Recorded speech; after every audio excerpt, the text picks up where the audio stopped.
नमस्ते।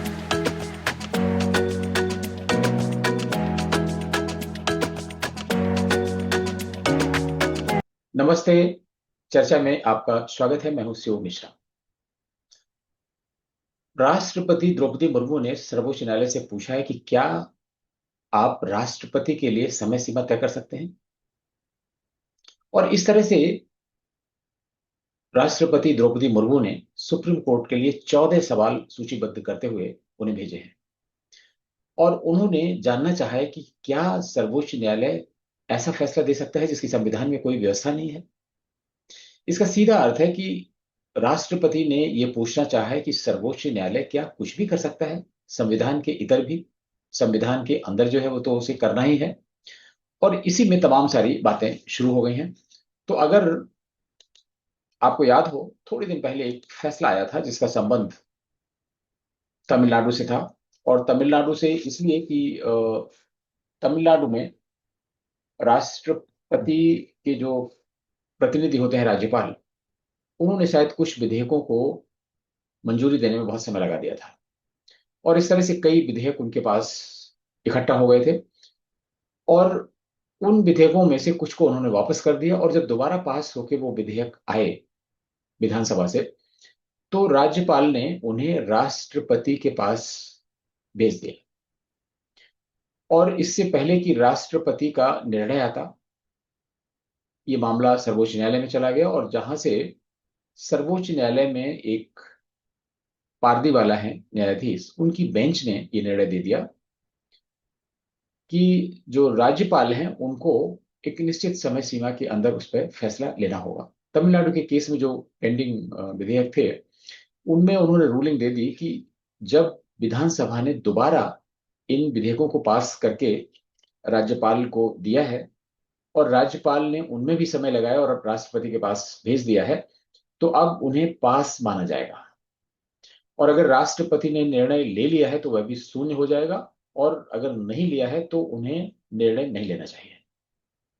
तो एक तरीके से संवैधानिक पद की सर्वोच्च पद पर बैठे हुए राष्ट्रपति को भी उन्होंने अपने लपेटे में ले लिया, गवर्नर को भी अपने लपेटे में ले लिया।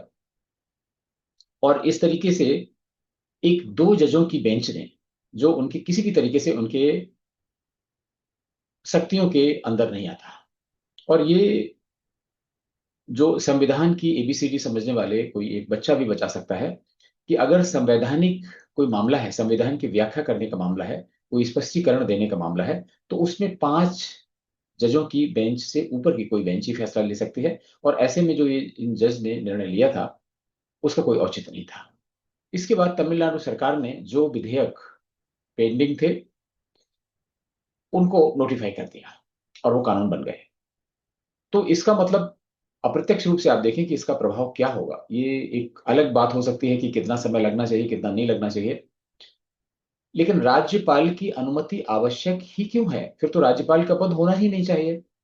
अगर कोई विधानसभा किसी विधेयक को पास करके भेजती है और राज्यपाल वापस कर देता है, दोबारा फिर विधानसभा पास करती है, तो राज्यपाल को उस पर स्वीकृति देने के अलावा अगर कोई ऑप्शन नहीं है, तो फिर तो राज्यपाल को होना नहीं चाहिए। विधानसभा अपना एक विधेयक पास करती है और उसकी थोड़ी देर बाद दोबारा उसे पास कर दे और नोटिफाई करके कानून बन गया। लेकिन इसके दुष्परिणाम क्या है? जम्मू कश्मीर की विधानसभा है, उसने एक विधेयक पास कर दिया कि जम्मू कश्मीर एक स्वतंत्र देश बनेगा। ठीक है। या दूसरा ऐसा कोई निर्णय ले लिया कि जम्मू कश्मीर में किसी भी हिंदू को रहने का अधिकार नहीं होगा। ऐसा कोई भी फैसला लिया जा सकता है। और वो राज्यपाल के पास भेजा गया, राज्यपाल ने स्वीकृत नहीं दी, दोबारा फिर पास होके आ गया, तो राज्यपाल उसे राष्ट्रपति के पास भेजे गए। और राष्ट्रपति का किसी भी विधेयक पर मंजूरी देना या न देना बिल्कुल जरूरी नहीं है। वो किसी भी विधेयक को मना भी कर सकते हैं। और अगर राष्ट्रपति एक बार उस विधेयक को मना कर देंगे तो वह कानून नहीं बन सकता। तो इस तरीके से जो ये एक व्यवस्था संविधान की है, वो सर्वोच्च न्यायालय के इस निर्णय से प्रभावित हो गई है, खत्म हो गई। क्योंकि सर्वोच्च न्यायालय ने अपने कई फैसलों में यह भी कहा हुआ है कि सर्वोच्च न्यायालय की इस तरह के निर्णय स्वयं में कानून बन जाएंगे। और जो कोलिजियम की व्यवस्था है वो भी एक तरीके से कानूनी जामा पहनाने के लिए इसी तरह का प्रयोग किया गया है। और आजकल जितने भी न्यायाधीश आ रहे हैं वो सभी इसी व्यवस्था से आ रहे हैं। और आज अगर आप भारत में देखें, कोई साधारण व्यक्ति जिसके कोई नेटवर्किंग ना हो, कोई अंकल जस्टिस ना हो, वो हाई कोर्ट और सुप्रीम कोर्ट में जाने की सोच भी नहीं सकता है, क्योंकि उसमें जाने के लिए एक खास नेटवर्क है, उसी के अंदर से लोग जाते हैं। कई ऐसे जज हैं जिनके बाबा जज थे, सीजेआई थे, फिर उनके पिता जज हुए, सीजेआई हुए, और अब तीसरी पीढ़ी के लोग भी उसमें सीजेआई बन के निकल रहे हैं। इस तरह की व्यवस्था सर्वोच्च न्यायालय में है। तो अभी जो द्रौपदी मुर्मू ने, राष्ट्रपति ने, उसी संदर्भ में सर्वोच्च न्यायालय को भेजा है। और जो तमिलनाडु से संबंधित फैसला था, उस फैसले में कुछ समय पहले अमित शाह ने कहा हुआ था कि वह इसमें एक रिव्यू पिटीशन दायर करेंगे। तो कोई भी जो फैसला होता है सर्वोच्च न्यायालय का, उसमें रिव्यू दाखिल की जा सकती है कि इसका रिव्यू किया जाए, और रिव्यू एक बड़ी पीठ करती है, और इसके बाद में ये होता है कि फैसला मानने योग्य है या उसमें कुछ बदलाव की आवश्यकता है। लेकिन संविधान के अनुच्छेद 143 में एक व्यवस्था है कि कोई भी इस तरह के कानूनी मैटर अगर आते हैं, तो राष्ट्रपति सर्वोच्च न्यायालय से परामर्श ले सकता है। तो उसी परामर्श के अपने अधिकार का प्रयोग करते हुए, सब जो अनुच्छेद 143 में दिया गया है, राष्ट्रपति द्रौपदी मुर्मू ने 14 सवाल पूछे हैं। और उन्होंने पूछा है कि जब संविधान में कोई ऐसी शर्त नहीं है, ऐसी कोई व्यवस्था नहीं थी, तो सर्वोच्च न्यायालय इस तरह का फैसला कैसे दे सकता है, राष्ट्रपति और राज्यपाल को समय सीमा में कैसे बांध सकता है। केंद्र का मानना है कि राष्ट्रपति द्वारा विधेयकों पर निर्णय लेने के लिए समय सीमा निर्धारित करना, और कभी कभी रोक लगाना, अस्वीकार करना, विशिष्ट कारण बताना, ये न्यायिक अतिक्रमण के समान है। और इस समय न्यायिक अतिक्रमण सारी सीमाएं तोड़ चुका है। और खासतौर से जो वर्तमान सरकार है भाजपा की, नरेंद्र मोदी के नेतृत्व में, इस जब से ये सत्तारूढ़ हुई तब से तो बिल्कुल ऐसा लगता है कि सर्वोच्च न्यायालय और ज्यादा सर्वोच्च हो गया है। तो पहला विधेयक मोदी सरकार का था, सर्वोच्च न्यायालय ने उसे कैंसिल कर दिया। और उसमें लोगों को समझ में आ रहा था कि शायद सर्वोच्च न्यायालय ने इसलिए कि उनकी जो दुकान है कॉलेजियम की बंद हो जाएगी, अभी जो भाई भतीजावाद चलता है जिसकी वजह से पूरा भ्रष्टाचार और बहुत सारी चीजें, सब कुछ बंद हो जाएगा, तो उनकी जो आने वाली पीढ़ियां हैं वो सर्वोच्च न्यायालय में कैसे पहुंचेंगी, कैसे न्यायाधीश बनेंगे, कैसे मुख्य न्यायाधीश बनेंगे। उन्होंने कैंसिल कर दिया। लोगों ने समझा चलिए ठीक है, पाकिस्तान में भी ऐसा होता है। और जब इतनी खराब स्थितियां न्यायालय में आती हैं तो लोग पाकिस्तान से तुलना करते हैं, अच्छी चीजें आती हैं तो कभी अमेरिका से, कभी यूरोपीय न्यायालयों से तुलना करते हैं। तो ये, इसके बाद में एक और ऐसा निर्णय आया। निर्णय क्या आया, पहल है सर्वोच्च न्यायालय की। शाहीन बाग का जब आंदोलन हुआ और केंद्र सरकार ने कुछ याचिकाएं भी दायर हुई, पीआईएल भी दायर हुई, उसमें कहा गया था कि ये जो जगह है वो खाली कराई जाए, लोगों को भारी असुविधा का सामना करना पड़ रहा है। केंद्र सरकार ने भी न्यायालय से गुहार लगाई, और ऐसे मामलों में न्यायपालिका से अपेक्षा होती है कि वो सरकार का सहयोग करे। हम संविधान की बात करते हैं, कोई भी ये समझने के लिए तैयार नहीं है, क्योंकि राष्ट्र से बड़ा कुछ भी नहीं है, संविधान भी बड़ा नहीं है। और संविधान कोई ऐसी गीता नहीं है, ऐसी रामायण नहीं है, ऐसा वेद नहीं है जिसमें परिवर्तन न किया जा सके। अब तक परिवर्तन हुए हैं, तो और भी परिवर्तन हो सकते हैं। कई ऐसे देश हैं जिन्होंने पूरा पूरा संविधान फेंक दिया कूड़े की टोकरी में, नया संविधान लागू कर दिया। ऐसा भारत में भी कभी हो सकता है और हो ही जाएगा। कल्पना करिए कि 2047 में ये इस्लामिक राष्ट्र बन जाता है, तो आप क्या समझते हैं कि ये संविधान बचेगा? वो चाहे जेबी पारदीवाला हो, चाहे वो डीवाई चंद्रचूड़ हो, या वर्तमान जो सीजेआई है वी आर गवई हो, क्या रोक पाएंगे? तो ये बहुत सारे ऐसे देशों में, लेकिन जो चीज हो रही है, जहां पे संविधान का सम्मान किया जा रहा है, न्यायाधीशों के निर्णयों का सम्मान किया जा रहा है, तो उसका निश्चित रूप से ये दुरुपयोग हो रहा है। और शाहीन बाग के मामले में तो सर्वोच्च न्यायालय ने क्या कर दिया, एक बीच बचाव करने वाली कमेटी गठित कर दी। उसमें एक दो काफी ऐसे लोग थे जिन्होंने सवाल भी उठाए। सर्वोच्च न्यायालय की तरफ से वो वार्ताकार नियुक्त कर दिए। तो ये सब ऐसी चीजें होती हैं जिसमें सर्वोच्च न्यायालय अपनी गरिमा खुद ही गिरा रहा है। इस मामले में लौट कर आते हैं कि जो प्रेसिडेंट ने भेजा है, उसमें उन्होंने 14 सवाल कहे हुए हैं, वो उसके उपरांत कहे हुए हैं कि जब राष्ट्रपति और राज्यपाल के लिए समय निर्धारित कर दिया गया था, राज्यपाल के लिए ये समय 3 महीने का था कि जब हाँ उनको ये निर्णय लेना है, और अगर दोबारा पास होके आता है तो उसे पास माना जाएगा। राज्यपाल के पास कोई अधिकार नहीं है कि उसे राष्ट्रपति के पास भेजें या उसमें 3 महीने का समय लगाएं। और अगर राष्ट्रपति के पास भेज भी दिया जाता है तो उसका कोई मतलब नहीं है, ऐसे विधेयकों को पास माना जाएगा। तो इस तरीके से ये शुरुआत हुई। अब जो अनुच्छेद 143 जिसके अंदर ये सवाल पूछा गया है, तो वो प्रश्न 14 कर दिए। एक तो ये मामला है, उसके अलावा जो प्रश्न किए हैं उसमें एक तो ये है कि अनुच्छेद 200 के तहत राज्यपाल के समक्ष विधेयक प्रस्तुत किए जाने पर उनके समक्ष संवैधानिक विकल्प क्या है। जो संविधान में व्यवस्था की गई है राज्यपाल की और विधेयकों पर उनकी स्वीकृति की, या जो विधेयक ऐसे लगते हैं कि वो विवादित हो सकते हैं, राष्ट्रहित में नहीं है, उनको राष्ट्रपति के पास भेजने के लिए तो उनका कुछ मतलब है। तो क्या राज्यपाल अपने समक्ष विधेयक प्रस्तुत किए जाने पर अपने पास उपलब्ध सभी विकल्पों का प्रयोग करते हुए मंत्रिपरिषद द्वारा दी गई सहायता और सलाह को मानने के लिए बाध्य हैं? अभी हम लोगों ने बात की कि अगर कोई विधानसभा ये प्रस्ताव पारित कर देती है कि वो भारत से अलग होना चाहती है, तो क्या राज्यपाल को उस पर साइन कर देनी चाहिए आंख बंद करके? संवैधानिक रूप से निर्धारित समय सीमा और राज्यपाल द्वारा शक्तियों के प्रयोग के तरीके के अभाव में क्या न्यायिक आदेशों के माध्यम से ही समय सीमा निर्धारित की जाएगी? राज्यपाल का अपना कोई विवेक नहीं रहेगा? संवैधानिक रूप से निर्धारित समय सीमा और राष्ट्रपति द्वारा शक्तियों के प्रयोग के तरीके के अभाव में क्या सर्वोच्च न्यायालय उनको किसी नए आदेश से किसी समय सीमा में बांध सकता है? इसका अप्रत्यक्ष रूप से मतलब यही हुआ कि वह राष्ट्रपति को भी आदेश दे सकता है। क्या इस तरह के कार्यकलापों के संदर्भ में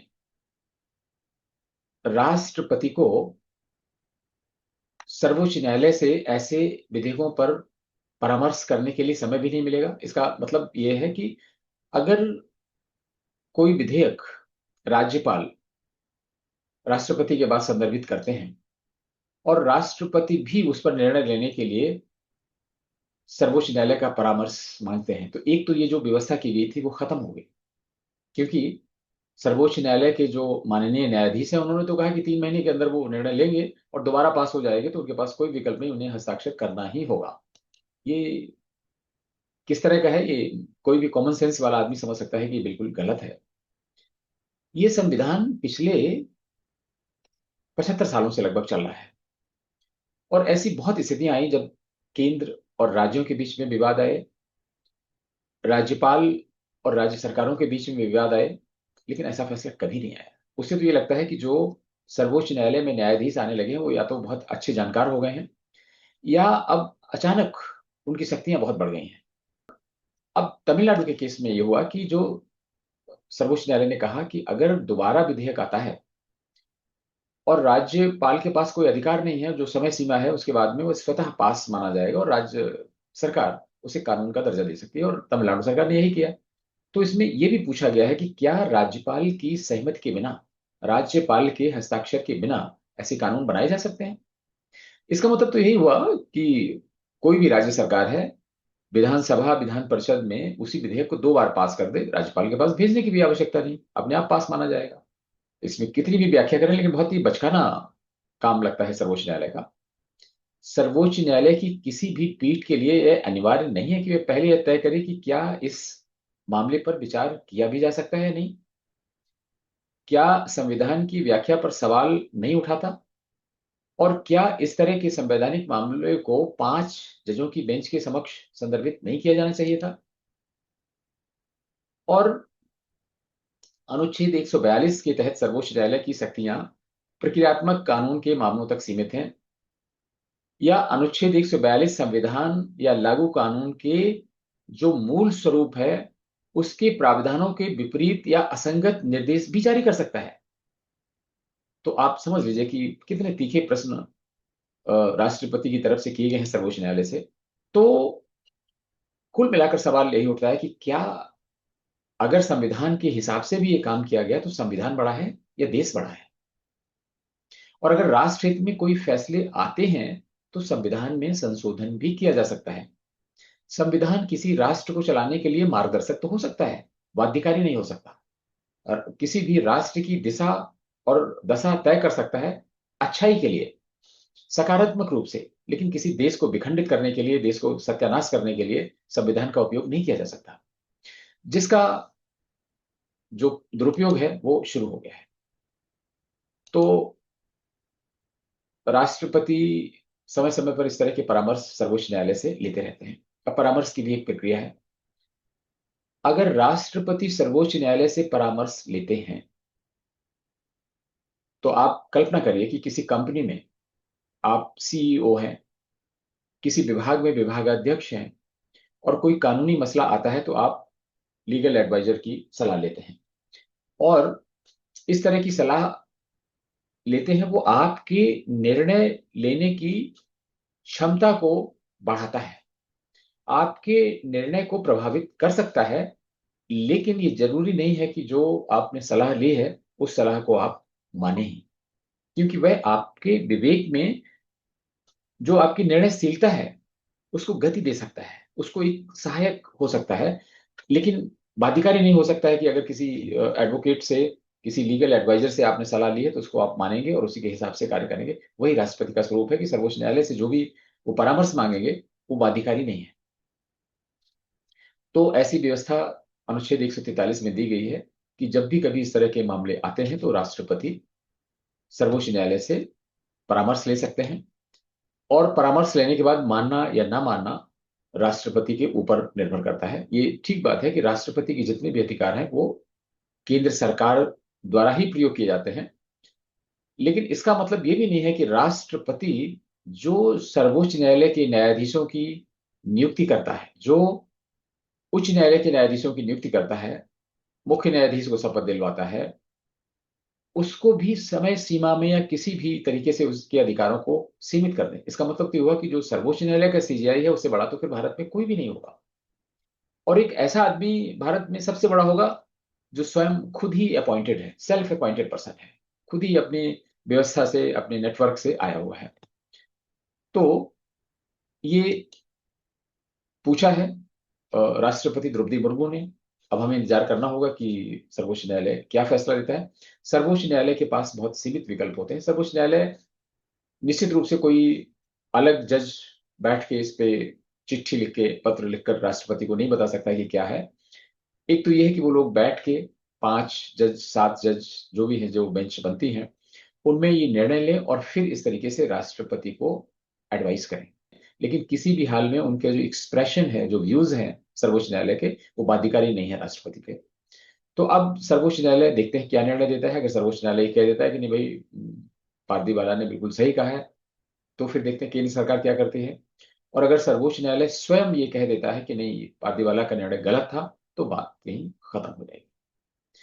तो ये है, जो नए सीजीआई आए हैं, वी आर गवई, उनके आते ही सबसे पहला जो एक महत्वपूर्ण प्रश्न उनके सामने यही आ गया है। देखते हैं क्या होता है। तो फिर किसी मुद्दे पर आपसे बात होगी, तब तक के लिए आगे दीजिए। नमस्कार।